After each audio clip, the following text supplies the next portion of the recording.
आऊज़ुबिल्लाहिमिनश्शैतानिर्रजीम बिस्मिल्लाहिर्रहमानिर्रहीम। अस्सलामु अलैकुम। आप सबका यहाँ आने के लिए बहुत बहुत शुक्रिया। जैसा कि आपको पता है, आजकल प्रेस कॉन्फ्रेंसेस का सीज़न चल रहा है। आज की मेरी प्रेस कॉन्फ्रेंस भी इसी मौजू पर है।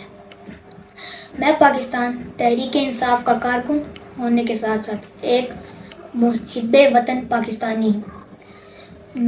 मेरे लिए मुल्क के इदारों की इज्जत सबसे पहले है।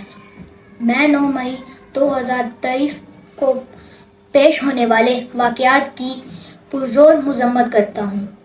मैं आज बोझल दिल के साथ पाकिस्तान तहरीक इंसाफ से अलहदगी का ऐलान करता हूँ। पाकिस्तान जिंदाबाद, पाक फौज पाइंदाबाद। है सुर्ख मौसम घटा नहीं है, घुटन बहुत है,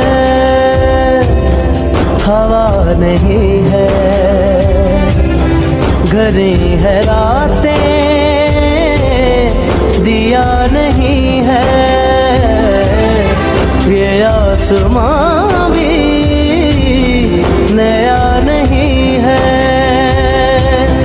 ना खौफ खाओ, ना सर झुकाओ, उठो के जुल्मत